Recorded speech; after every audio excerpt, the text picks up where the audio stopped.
Hi everyone, and welcome to the Top Football Predictions Game Week 22 analyses, and I'm here joined as always by Atul Jani. Hello there pundits, and welcome, and let's get straight into it. AJ, we seem to say this every week for the past 22 weeks, and we're always excited about doing predictions, we know that. Hopefully the guys out there are really enjoying this season, but it's really getting exciting, isn't it? And Ryan's just joined Daniel at the top of the league, and I tell you what, I wish I was up there, to be honest. I wish I was that excited to be playing for the cash, and there's a long way to go yet, but it is exciting, isn't it? Oh mate, so many topsy-turvy events happening, predictions, results added to the mix, and I think I just want to take a few seconds here just to apologise with the actual numbers, the data as well. Got to remember we do run through a huge spreadsheet, and you guys will appreciate once you see the actual spreadsheet itself what myself, Mark and Pendra and a few of the other people chip in as well. It's a supercomputer. It is. We're talking about 15-20 tabs on an Excel spreadsheet which are all linked as well. So unfortunately there has been one or two incidences where the data hasn't pulled across and things like that. But we want to A, apologise, and B, I hope it doesn't spoil your enjoyment of the game, and C, also adds to the topsy-turviness of the predictions as well. Absolutely, but the guys have been quite vigilant through the season. Only mine are kind of, you might have missed 5 points here, or I didn't get my points there. They've been vigilant in that, and it all kind of adds to the mix, I guess. But hey, how exciting is the game right now, though? It's just lit, isn't it? Yeah, I mean, a lot of people are now sort of like jostling and moving into position, and if you look at the table itself, there is breaks starting to happen more and more. The top 5/6 are starting to break away a little bit. You can see a couple of 100 points difference here, there and everywhere. You've got the bottom lot as well jostling not to get the wooden spoon as well. I know at this stage you, Mr. House, are in that prime. It means I'm going to win something. You're getting there. But no, people are picking up good points, like Ryan's been scoring healthy. Well, Ryan's been scoring healthy. I think he's in a rich vein of form at the moment, and Frank played a joker card, and although those double joker card points don't count towards the cup, they certainly do in the league, and it was Frank and Ryan that actually won the game week of game week 22, and Frank's picking up. Ryan, as I've just said, he really is showing some form now, and we've got the league table here. We're just having a little glance at it, and as we've said, 2,870 points. Daniel Ledley leads the way, but he's joined by Ryan, and that's quite significant because I think it was Ryan that did. I think it was Ryan and Pendra this week in game week 22 that picked up those extra 50 points for the in the predictions cup, and that's always worth going. And for sure. I mean, we'll talk about that a little bit later on, but with the actual cup itself, it's quite equally as interesting. So there's interest all around at the end of the day. But just going back to the league itself, as we said, Daniel and Ryan are neck and neck at the top.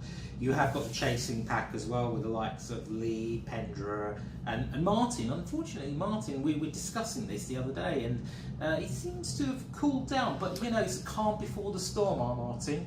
Martin, we seem to have found your unwritten formula. Kryptonite. Every time there's a cup game, you don't perform. Any other time, boom, you're back up there. But I don't know what it is. You're scared of the cup, mate? Don't be like me. Me and Tom have got like nil point on the old cup points, and we're probably eliminated already. I think we are. But I don't know. It's funny. We did say weeks and weeks ago we'll find little trends and dips and troughs and stuff. But and that's the fun of it, isn't it? Really, looking at these little nuances and things like that. And absolutely. Maybe now you know your kryptonite, you might be able to counteract that, Martin. So see a surge at the table. Absolutely. I thought it was quite I did laugh to myself this week, actually. I know all the other 24 players are laughing at me this season, but it was down on it. Absolutely, all way down out there. But it's like Wagner from Huddersfield stepped down, and I've been saying the last couple of weeks, only Alessandro and my good self are the only players this season not to have picked up any bonus points this season so far. Blow me, we're the ones who had Wagner and others as well, but we would have got in. I would have still been bottom, but isn't it just typical? But that's the sack race, and it is what it is, I guess. Yeah, for sure, and I think there'll be more points anyway, so don't be disheartened, mate. Don't be disheartened, you'll be fine. Thanks, mate. Lee Marley's still up there in third place, and we've got Pendra and Martin, and that's why I've put the predictions out early for game week 23, really, guys, because Pendra's globe-trotting again in Dubai, flying off to India tonight, but that's the measure of the predictions, isn't it? He's out relaxing with the family on vacation, but he's still messaging me early saying, where's the new predictions? I don't want to miss out. I've got to get in there. Listen, mate, predictions is a global commodity here. Global. And I know from sources here in Predictions HQ that Pendra is trying to set up a UAE or an Arab soccer league to which you can run the predictions. And there's also rumours coming out of Mumbai that Pendra is meeting high-level people there to set up the Indian Soccer League predictions with a possible audience of 1.2 billion people. So Pendra, while you're out there, go do some scouting. Absolutely, he's gone global, and Pendra's always meeting high-level people because he's only about 5'4". But anyway, we'll come back to that another time. So we move on to game week 23, mate. I'm telling you, boom! This is where I'm going to get some points. I'm looking at Newcastle Cardiff. How'd you call that? Newcastle did actually get some gumption last night after being 2-0 up and being pegged back 2-2 to make it through their cup tie. Cardiff are just, they're like a chocolate teapot at the moment. I mean, that game I'm singling out because it is the hot shot game, but how'd you call that game, mate? Dude, it's really difficult. Both are unpredictable. Both I've got to commend. They've done well with next to nothing budgets, really. Yeah, true. Let's be honest about that. Shoestring budget, mate. Oh, I wouldn't even call it shoestring. I'd actually call it less than that. A thread. I would say. Absolutely. It's a difficult one. Draw. Yeah, possibly. Maybe. And then you've got Watford-Burnley, which is the first goal scorer game. Last week, Cathcart scored an own goal and foxed everyone because no one got any points. But that is the first goal scorer game, Watford versus Burnley. Interesting game. Yeah, it is. Both teams are really unpredictable, and they do seem to be doing well, pulling out the results when you don't expect. They like the wide play, Attel, but I always say it's not always the most forward advanced player that could get the first goal. I mean, it could be a corner or something, even a midfielder defender might come up and shoot. But listen, it could even be a 0-0. Yeah, absolutely. A couple of other games, Man United, well, Ole Gunnar Solskjaer. I tell you what, if he was playing the predictions game, he'd be eclipsing both Daniel and Ryan because he's, I don't know how many games out of 8 or something, but they're at home to Brighton this weekend, and we've mentioned Brighton a couple of weeks ago, and they're okay at home, but going to Old Trafford, Man United on a roll, can't see anything other than a home win, mate. Yeah, I agree. Man United have been good, they've been on a roll, they've had the momentum. Personally, my observation is it's not really Ollie who's doing the legwork here. I feel, and it's controversial. I feel the guy who's actually really done well is Mickey Phelan. He's number 2. He's been in there already in that position, so he gains and commands respect as well. Absolutely. I feel, this is my personal, and it's a world exclusive here, it's Mickey Phelan who's getting the praise. But going back to the predictions itself, we've got another big game as well, Arsenal-Chelsea. Arsenal-Chelsea Super 6 game, it's double points. What do you say about Arsenal? On their day, great. But really, they're going to, they're like a leaky tap. They're going to leak goals, aren't they? Chelsea, don't know about Chelsea. They're good. Probably a little bit better than Arsenal at the moment. I don't know. But, yeah, Hazard, always got a chance. I see goals in it. I'll probably see a draw. Listen, I think both teams will be going for it. I mean, if you look at it in reality, Spurs have received a hammer blow with Harry Kane possibly being out until light March time. So this gives the other teams, i.e. the 5th, 6th teams, i.e. Arsenal, Chelsea, the momentum to actually push on and get the top 4 spot. Absolutely. Not just because Harry Kane's out now for a couple of weeks, and he could be out till... they're saying March, but he'll be coming back. He'll be coming back for the start of March because I know Arsenal are playing Spurs, and he won't miss that one. But game week 23 culminates with Fulham at Craven Cottage versus Spurs. Ordinarily, I would say Spurs, good away form too. Not just because the Harry Kane factor, but you know what, Schürrle and Mitrovic, and they need some points themselves because they haven't beaten teams where they should have beaten teams before, and they I've got a sneaky feeling that could be a draw or even a Fulham win. And you'll see that in my predictions this weekend. But it's not going to be 3-0 Spurs. I'm on record here, but I don't think that's going to be an easy one, mate. No, a couple of contributing factors. We talked about Harry Kane. I'll just quickly cover with Spurs. Harry Kane, he's out. Don't forget Son. He's going to the Asia Cup of Nations as well, so he won't be available. Dele Alli, I mean, he's not doing anything at the moment. He's a lovely talent, but he's just not doing it. Quite. So Fernando Llorente will have to be pushed up front.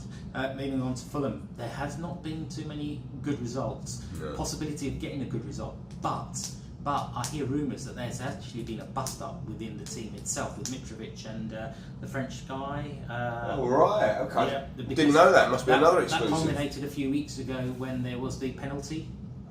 There was a disagreement over the penalty, and apparently there was a training ground bust-up just this week. So, things aren't looking too rosy at that front. Don't forget, they've just signed Ryan Babel, the ex-Liverpool player, the redhead, and he's not a ginger. He's literally dyed his hair red. I'm sure you've all seen the pictures. I think he's actually going to be making his way straight into the team. Injection of new talent. There's a few considerations there, pundits, when you're actually making those predictions. So. Absolutely, and then the last one is on the penultimate game of the weekend on Sunday. It's Huddersfield Man City, so it's a basketball score. How many is Jesus going to score? I mean, he seems to be starting over Aguero. Message for Graham: you need to change your fantasy team up. But it's what's going to go on there? I mean, it's literally. Yeah, it's a difficult one to call. Yeah. Can it be a case that unfortunately losing the manager for Huddersfield can mean one of two ways? They can completely capitulate, or they can have some fight in their belly and pull something out, and maybe a draw at the best, I think. But there is one more prediction which is fascinating as well. Go on, mate, take it away. It's the Midlands Derby. Oh! Wolves-Leicester. Difficult one to Wolves-Leicester. I mean, Wolves at home. Wolves have been a brilliant package this season. I said that from the start, and I know a couple of other guys did too. Leicester, had a bit of a tough season for one thing or another. We all know about that. It's been documented well. But there's going to be there's fiery exchanges there, isn't there? Yeah, for sure. It's a derby at the end of the day. And there's rumours that if there is another defeat, Claude Puel could be on his way out. So a few names have been lined up. Never looks happy, that guy, does he? No, he doesn't. But nor would we if we don't get any points in this game. So, pundits, I'll leave those predictions up to you. Hey, I'm happy, and I'm like at the bottom of the league. Listen, one serious note. It's a bit of a longer video today. We thought we'd take time, but it won't really be on your minds. But Europa Cup. Now remember that the Champions League draw's been made for the knockout stages, so those teams that didn't make it through in qualification to Champions League have now dropped down into the Europa League. So I've given everyone an opportunity, even if you pre-predicted, like you should have done, like we all should have done, your Europa Cup winner. But you still, I say you still have, but you've now only got up till the end of January, and we're on the 16th now, so we're kind of midway through. So don't forget that. I don't want to keep beating the drum, but if you haven't already, you just need to, at some stage, either private DM me or put it out there in the group, or however you want to do it, Pigeon or whatever. You just need to get your selection over to us so that we basically have it and we lock it in. And I think what we'll do as well, just give it a few more days before the deadline, i.e. the end of the month, just do a quick scan to see who's missing what. Yeah, and the real serious players, and I'm talking you, Gary, the real serious players, they're probably going to look at who's getting transferred where and will it make a massive impact, or could they make a massive impact, and just, if it's a Europa League club, then they might kind of do something. But and who wants to take full commitment to it as well? A lot of teams still think it's a second tier system. Yeah. A lot of teams now see it as a golden opportunity to get into the Champions League as well. Yeah, absolutely, golden ticket. Who's going to take it seriously and who isn't? A Willy Wonka golden ticket. Just to end it, mate. I mean, I'm having the worst season ever on the predictions. Disgraceful. Even my kids were having a go at me the other day, saying, "Dad, what's going on?" And then basically, you're not having your best season either. But it's kind of bittersweet because Portsmouth, boom, they're flying. I know they lost at the weekend, but they are flying at the moment. So it's kind of, what would you rather do? Miss out on the predictions for 1 year, although you've won it 3 on the trot before, and then have Portsmouth promotion, or what's going on there, mate? Listen, mate, for me as a Pompey fan, and Mark knows this, I know. He's seen me go through the highs and lows with Portsmouth in that sense.